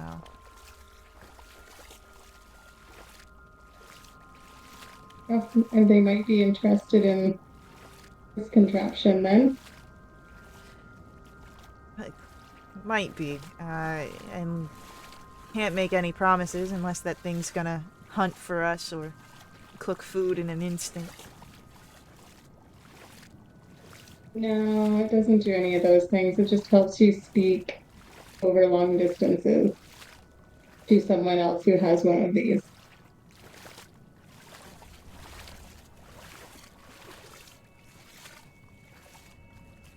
Then, you see that she nods. It's very much the nod of, like, I hear you, but I'm not that interested. Um, but she's trying to be polite.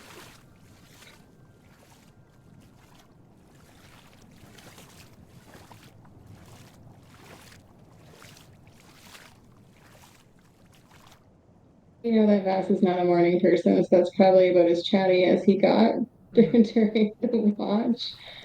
So I would say he's fairly quiet as Which is well.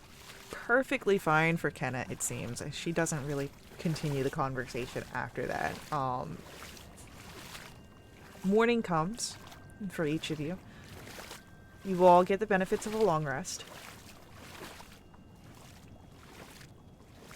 And the wash is low this day.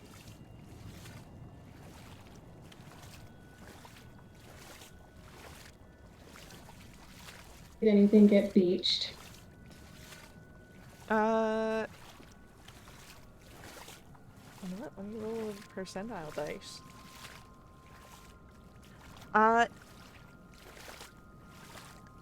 Roll me a perception check.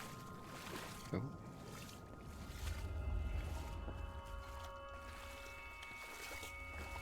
13.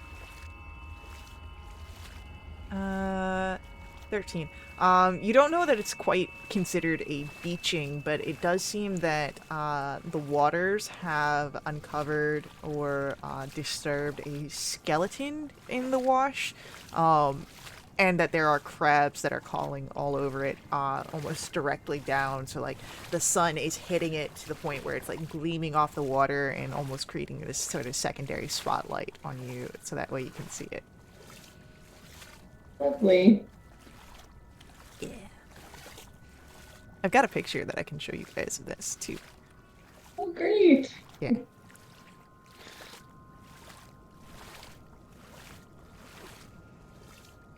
So, I'll say that as you guys are waking up and as you complete your long rest,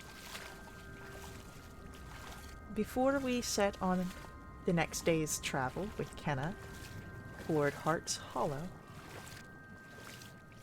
this is where we will end our session this evening. And we will pick up there next week. So, before I head out, I just want to say thank you to my players for playing.